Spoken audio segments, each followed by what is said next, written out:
रिक्षा चालकांवर मराठी सक्तीच्या मुदत वाढीसाठी मंत्रालयामध्ये परिवहन विभागाची बैठक संपन्न। मुदत देऊ पण अमराठी लोकांची मुजोरी चालणार नाही। मुदतीवर उद्या निर्णय घेणार असल्याची सरनाईकांची प्रतिक्रिया।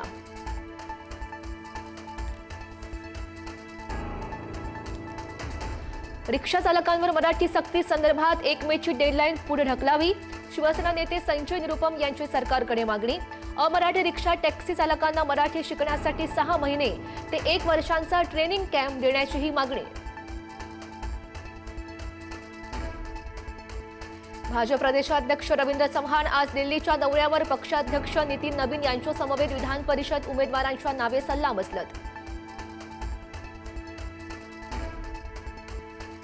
विधान परिषद उमेदवारीसाठी शिवसेनेची बच्चू कडूंना अट। प्रहार पक्ष शिवसेनेमध्ये विलीन करण्याची अट। बच्चू कडू यांच्या भूमिकेकडे सगळ्यांचं लक्ष, तर नीलम गोरे यांचं नाव जवळपास निश्चित। राज्य सरकारच्या पद्म पुरस्कार समितीमध्ये सांस्कृतिक मंत्री आशिष शेलार यांना स्थान नाही। समितीच्या स्थापनेचा शासन निर्णय प्रकाशित। शेलार यांना स्थान न दिल्यानं चर्चांना उधाण।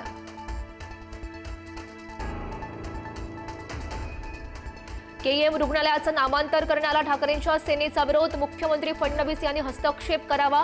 ठाकरेंचे आमदार नार्वेकरांची मागणी। मुंबईमधल्या सर्व ऐतिहासिक वास्तूंची नावं बदलणार का? नार्वेकरांचा सवाल।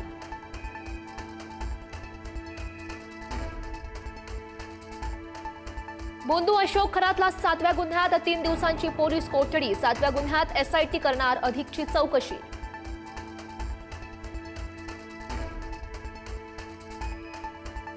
नाशिक टीसीएस प्रकरणातील फरार निदा खानच्या अटकपूर्व जामिनावर आज सुनावणी। गुन्हा दाखल झाल्यापासून निदा खान फरार। गर्भवती असल्याचं कारण देत जामिनासाठी न्यायालयामध्ये अर्ज।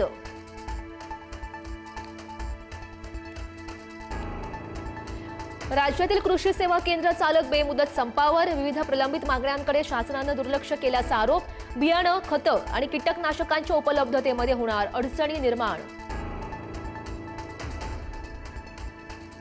विषबाधेमुळे एकाच कुटुंबियातील 4घांचा मृत्यू। मुंबईमधल्या पायधुनी भागातील धक्कादायक घटना।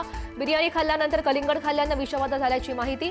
शवविच्छेदन अहवालानंतर मृत्यूचं नेमकं कारण स्पष्ट होणार।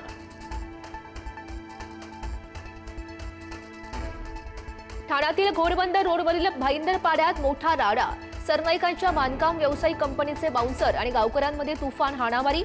गावातील कुटुंबियांची 12 गुंठे जमीन सरनाईक यांनी बळकावल्याचा आरोप।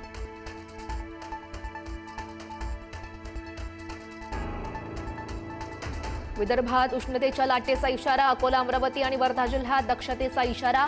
अकोल्यात काल उच्चांकी 46.9 अंश तापमानाची नोंद, तर अमरावतीमध्ये 46.8 अंश तापमान।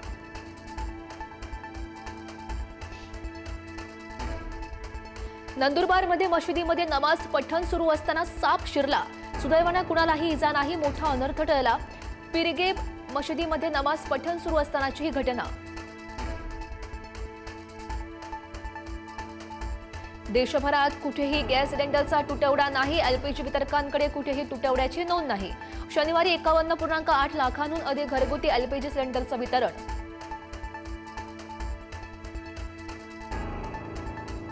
हॉर्मुझची सामुद्रधुनी उघडण्यासाठी इराणचा अमेरिकेला नवा प्रस्ताव।